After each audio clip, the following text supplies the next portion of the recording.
obviously, with its day and date release on HBO Max, a lot of peeps are going to choose to watch Dune at home. Dune! It's so fun to say.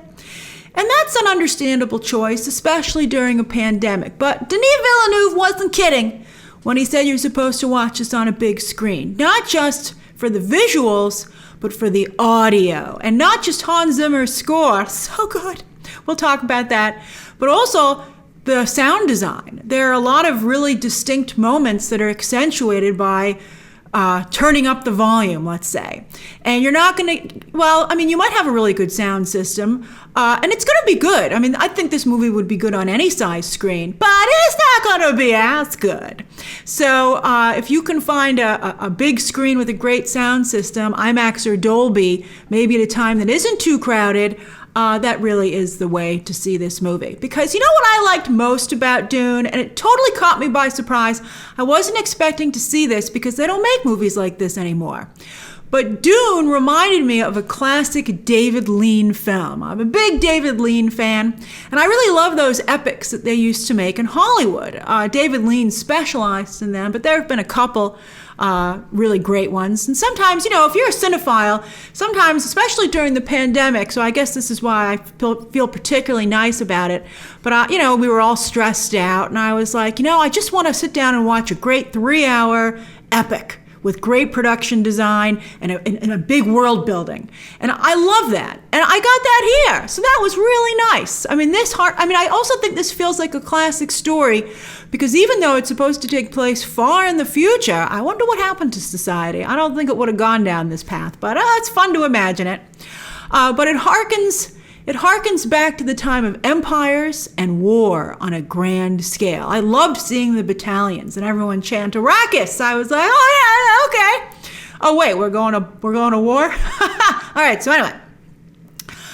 This is probably Denis Villeneuve's best film to date. Of course, all of his previous films have been building up to this, and you can see all of their individual fingerprints on this movie. I like Denis Villeneuve. I feel that I've never truly loved any of his movies to date. I've always felt they've had great elements. But as I said, I think this is his best film to date. It's not perfect. We'll talk about that in just a moment. But it's darn good. I think he really did a phenomenal job. A very, very good job. And this is likely the most accessible Dune can be made, by the way. Although, I have to warn you, I believe that watching the 1984 film, which was tough, the first part of it was good, but then it got real bad. But anyway, and doing a lot of research to cover this movie helped me significantly to follow this. If you don't know anything about Dune and you're going in cold, good luck. I don't know if I would recommend that. And this isn't just great work from Denis Villeneuve, but incredible turns from Timothee Chalamet, Rebecca Ferguson, and Zendaya. The whole cast does a phenomenal job and looks amazing. This is a movie of incredible cheekbones. But those are the standouts. They do a really, really good job. Now, before I get into what I love about Denis Villeneuve's Dune, no spoilers, by the way. I'll be doing a spoiler review closer to when it comes out in the United States. I want to get out of the way 2 issues that the film unfortunately has. And I don't like having to bring them up, quite frankly, especially this first one. But I feel it's my responsibility to assess a movie's potential and how it will be received. And I see a potential problem here. I was surprised that nobody making this movie, that this didn't occur to them. It was weird. It's a little bit like why anybody would still make a movie today where a black character gets killed first in a horror film. You're like, really? How does that still happen? So this is basically, I think Dune has been turned into a white savior story here. But you know what? It reminded me a little bit of Dances with Wolves. And Dances with Wolves, at the time that it came out, was hugely popular. Huge blockbuster at the box office, won tons of Oscars, Best Picture, Best Directing for Kevin Costner. And we're about to find out if Dances with Wolves would still hold up today, because this is Dances with Spice. So the film depicts a time of empires. Remember, I love the movie. I'm just trying to point something out here that I wish was not the case. All right, so anyway, the film depicts a time of empires, war, and therefore also colonization and imperialism, which is why I believe that Denis Villeneuve and his team decided to not just diversify Dune across the board, but decided to show an ethnic divide. Because while there are a couple of characters of color sprinkled in the Empire, across the Empire, for the most part, the characters of color are natives to Arrakis. And in fact, I don't believe I saw any Caucasian native people of Arrakis. And I think that, again, echoes the commentary on colonization and imperialism. But because of the story and Timothée Chalamet, it, again, does turn into a white savior story. And I haven't seen anyone else bring this up, which I find surprising because to me it seemed very evident. And I'm curious to see how the film is received once it moves beyond Denis Villeneuve fans, Dune fans, and cinephiles, because it's such a sexy package. But I'm sorry, I think I see that here. We'll see. Overall, I think that a very commendable effort was made to include characters of color in this movie and this story, which certainly wasn't the case in the 1984 film. Yet very little effort was made to think about how those characters actually fit into the story and come across. We'll discuss it in the spoiler review. All right, so the other problem, so I said there were only two. They're big ones, though. The other one is that, as you've heard, this is only the first third of the story, and it feels that way. It feels incomplete. Now, I think the pace chosen here is necessary to make the story of Dune digestible. You can follow this story. Yet, you're asking audiences to watch only the first third of a story that might not ever get finished if this movie isn't a big enough hit to warrant its huge budget. So, sometimes they can tell the first third of a story, but it still feels like its own thing. This does not. They're like, you better see this if you want it to continue. Go tell your friends.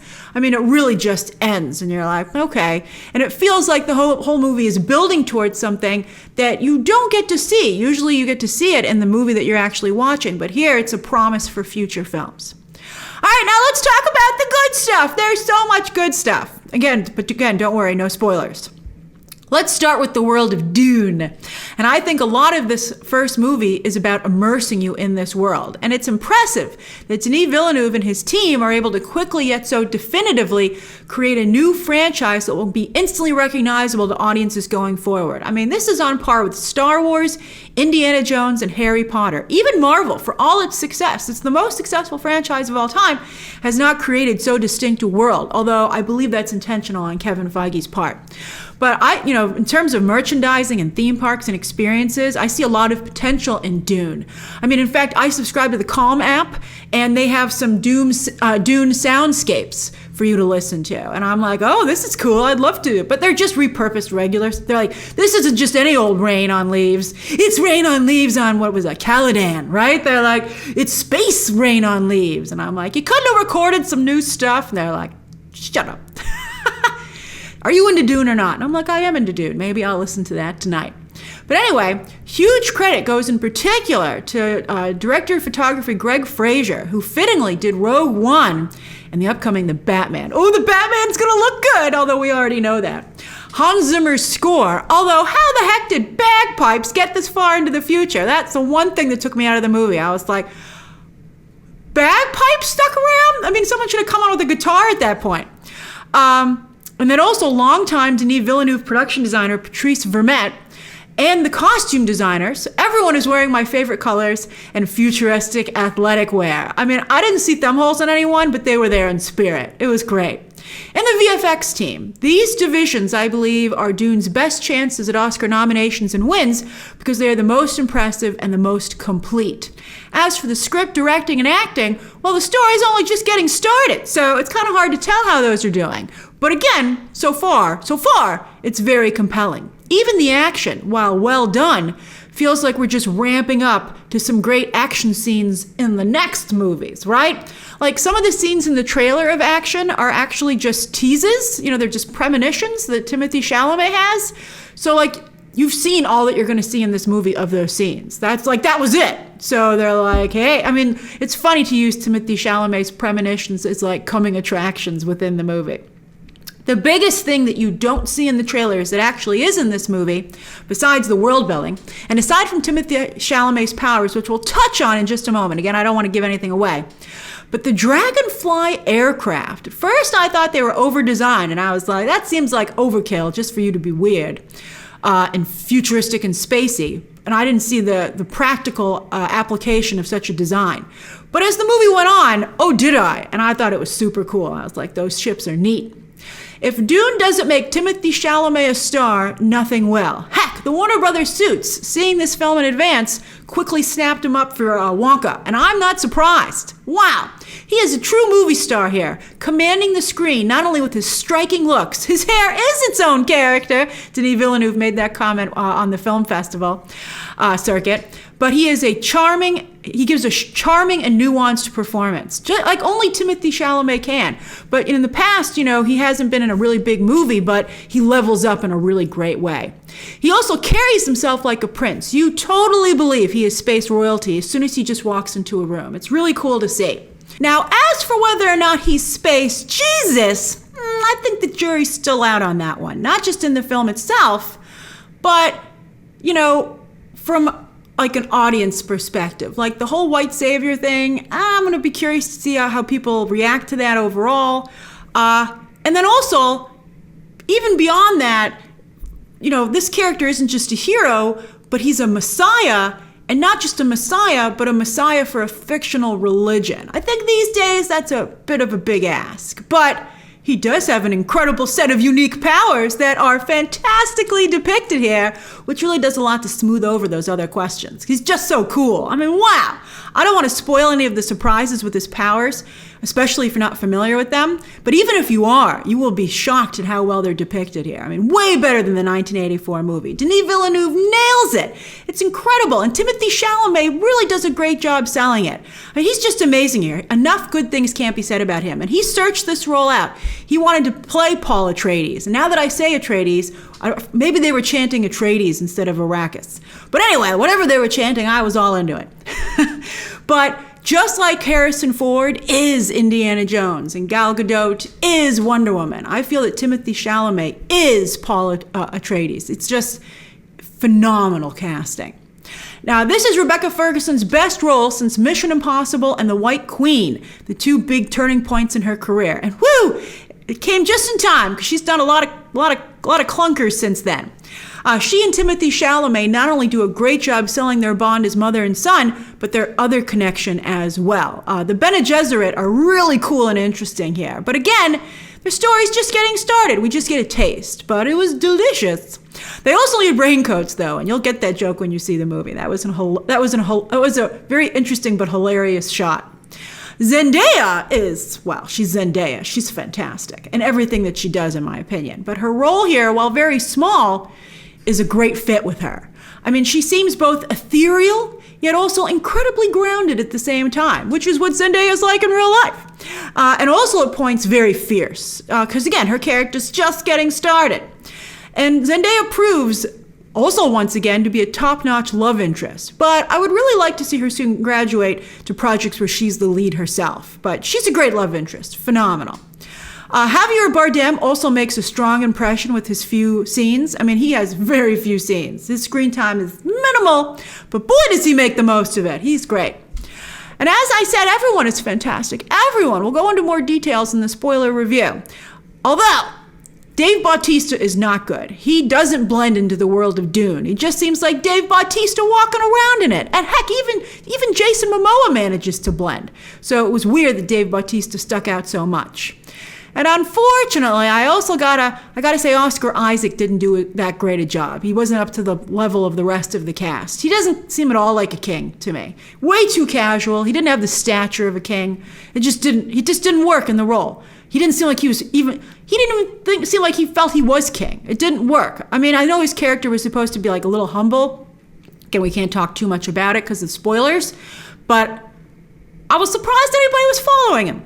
But luckily for Oscar Isaac, there's one scene in the movie where he's naked. You can't see anything, but you see a lot of skin. And it's in such an unusual and striking way. You're like, is he naked? And then they pull out, and you're like, he is. This is crazy. That's all anyone's going to focus on. So the rest of his performance, while not good, don't worry. He'll get away with it. Finally, the House of Harkonnen. Denis Villeneuve manages to get rid of the creepy stuff and the offensive stuff that was in the 1984 movie, but he still makes the House of Harkonnen disturbing enough to be excellent villains. And again, I mean, there were some very cool visuals here. Very cool. Very cool. But I don't want to give anything away, so we'll talk about it in the spoiler review. I mean, this was just the movie of amazing visuals and sounds. Story, again, it's still just a little baby story, so we'll see. And again, I had some issue, that one issue. It's hard to say for sure because of those things, because the story's not done. But I think, I suspect I love Dune. I suspect I love this movie. It's as hypnotic as a face full of spice. And I'm impressed by its scope and uniqueness, which is rare these days. It feels like the way Hollywood used to make them, complete with real movie stars. But that also means that it has some of the problems of old classic Hollywood, and that's the only thing that keeps this movie from being perfect. And I'm, again, surprised it's nobody with Denis Villeneuve, his team, was like looking at the movie and filming it and then watching it in the edit bay. I'm surprised none of them were like, I think we might have accidentally made a white savior story. Maybe we should try and fix that. So, but I don't know. Again, the story's not done. So, and I mean, we'll see if other people, feel the same way. And there's hopefully still 2 movies to go. So that's my non-spoiler review of Dune. I'll do my spoiler review again when we get closer to release here in the States. We have so much to discuss. I'm curious, where do you plan to see Dune? And I know some of you have already seen it because it has a ridiculously long rollout. But if you have seen Dune, please be sure to be careful in the comments down below. Don't spoil anything for anybody. And if you do, make sure you put a spoiler comment. All right, subscribe today. And of course, as always, you can check out some more videos right now.